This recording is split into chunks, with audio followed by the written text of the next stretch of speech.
work on it, doing the dismantling and breaking the dependency and starting out of the cities and questioning all these things that make so many people, of course the people on the bottom, the most vulnerable.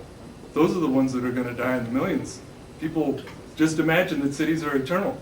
They're not eternal. And it's time to face that and all of the connectedness involved. And I'm jamming a lot together here, but I think that is really worth thinking about. And just another word on domestication, or another couple of words on both of those two institutions. The question of class society, a favorite of Marxists, obviously. It's interesting, though, that Marx originally was talking about the means of production or technology more. What is the nature of that and what does it do to people? And I think a very important point there is that when the subject begins to be divided into roles, economic roles, and reduced in that way, class society follows almost immediately. The divided self, the divided society. So you have to go way back there if you want to talk about class society. In other words, I think primitivism in many ways is a deepening of class theory or Marxist theory.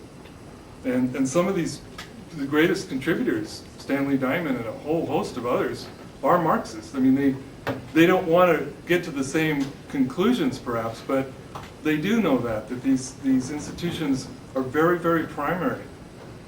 And the question of domestication, just one or two things quickly on that. One of the things I think about from time to time, and which still holds up all the more, is what Freud wrote 80 years ago, Civilization and Its Discontents, that old standard, which isn't paid attention to enough. And he basically said it was really domestication and its discontents. And he said the more civilization you get, the more unhappy and neurotic people are going to be. And kind of amazing for somebody who is so conservative and bourgeois and opted for civilization. But he did realize and had the honesty to say that it's a wound that never heals. You can break a horse, you can agriculture, domestication of animals and plants, that whole story.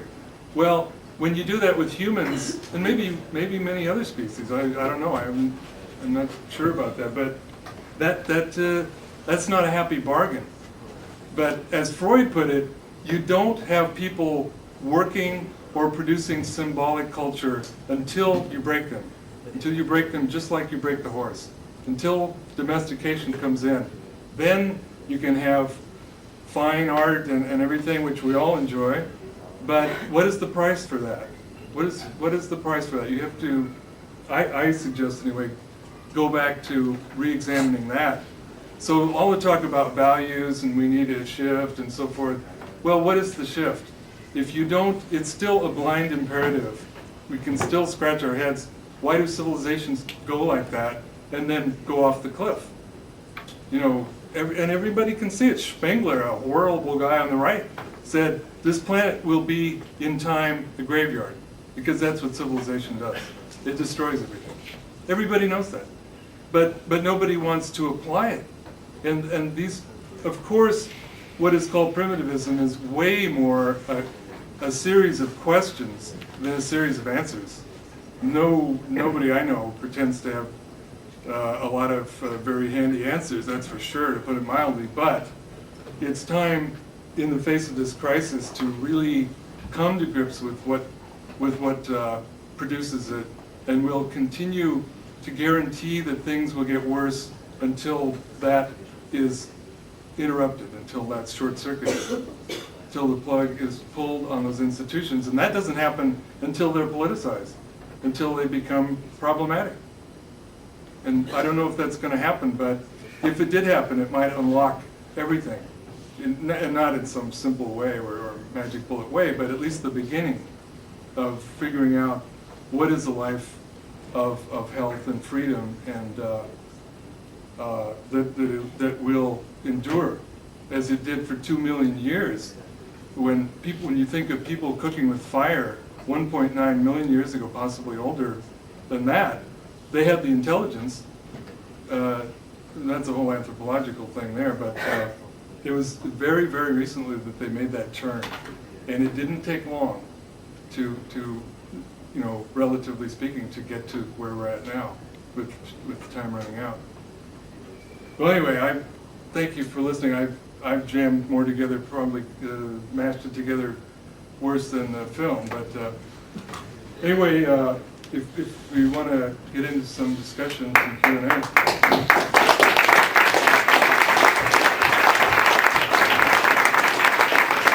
Period also, so anybody who wants to ask questions, go ahead, and I'll try to pick up who's speaking and who wants to ask questions. Go ahead. Yeah, it's more actually just a couple of comments, and then I'd definitely invite you to respond. Just about a couple of contradictions or a little bit of critique that I noticed. And I probably wouldn't have even brought this up except for at the end of the video. The expression that was used at the very beginning is an indigenous expression from northern Papua New Guinea. And it just so happens that tonight in another room in UQAM, in the other part of UQAM, there are indigenous leaders from Papua New Guinea, from that very region, that's his first language, a Diagita leader from Chile, and an Aboriginal elder from Australia, speaking about their personal experiences and their community struggles against mining. And so I just find the contradiction a little bit interesting. You sort of speaking about the same general global themes here, but referring to Marx and these other global thinkers, which is kind of like the picture of the Earth from outer space, versus them as community leaders dealing with their very local day-to-day face-to-face struggles on the same issues. So that was one thing. And then the second thing, sort of on the same note, was just if you wanted to comment a bit about the use in the video of all of these video clips from Baraka and of indigenous societies around the world, but at the same time, I don't actually know all the people the voices we heard in the video, because it's often just the voices, but the people that we do see are all white men. So, there's this discussion of sort of going back to band society, but could you maybe address specifically indigenous peoples and comment on these two sort of contradictions? Thanks. Thank you. Yeah, I'm glad you brought that up. That's another contradiction we have, that's for sure. I mean, we say, and I think we're sincere, that the touchstone for us, the inspiration, is indigenous wisdom. And yet, we're in this Eurocentric mode. I guess one way to describe it is the books are written by people who are not indigenous. That's something that should be paid attention to, and it gets glossed over like a lot of other things. Especially in a short film, there's all these images, and people get to have these sound bites, and then it's over, and you get a nice little picture at the end of some unnamed indigenous people somewhere, and it's not that. I think that's an extremely important point. We have some connections with some Native American indigenous people, but not very much directly.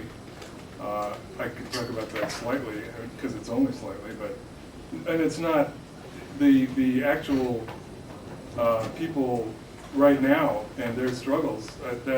That would be worth talking about. But it's that's a very good point. That there's. Or was that first question? There should be a positive discussion. Sorry, you're being critical. And I'm sorry, what the other part? What was the? Oh, they were both basically on the same thing. The first one was just, it's just the same contradiction, just because of the fact that tonight there's actually somebody who speaks that language who's talking about their own community struggle. And so even in sort of your analysis about how we need this face-to-face community, you're referring to Marx and other global thinkers as opposed to referring to actual local communities. Right. Their struggles. Well, I was referring to Marx right. more as a failure, not as a model, but I think some of the most stunning stuff for me, for example, last year in Utah, the Ute elder, and of course there are a lot of differences culturally, to put it mildly, in terms of style and everything else, but he said, among other things, civilization is the ending of the indigenous condition. how much better could you put it? Or